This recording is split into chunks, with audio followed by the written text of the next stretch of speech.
Hello everyone, তোমরা সবাই কেমন আছো বলো। আর আমার দিদি দেখো পয়লা বৈশাখের দিন এখনো কি কাটতে যাচ্ছিস রে? কি পারবি তুই?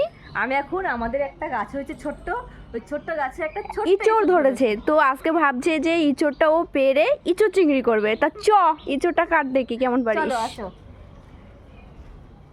মানে নষ্ট হয়ে গেছে, যে কেমন কালো কালো দাগ ধরে গেছে। না, তো ভাবছে যে কাটার আমার ইচ্ছা ছিল না, ভেবেছিলাম যেটা এটাকে কাঁঠাল বানাবো, ঠিক আছে, কাঁঠাল বানিয়ে খাবো। কিন্তু এই যে এর গায়ে দেখেছো তো, এর গায়ে পুরো পোকা পোকা ভর্তি হয়ে গেছে। কি করব রেখে? দাগ ধরে গেছে, নে তো এবার দেখি। ধরে গেছে, তাই ভাবছি যে কাটি। হ্যাঁ,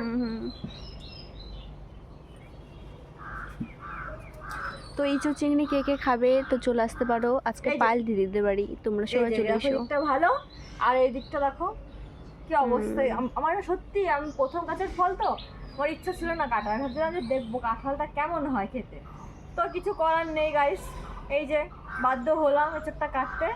তো এঁচড় চিংড়ি করে তোমাদেরকে দেখাবো, আর মানে পাঠিয়ে দেবো, কে কে খাবে বলবে, ঠিক আছে?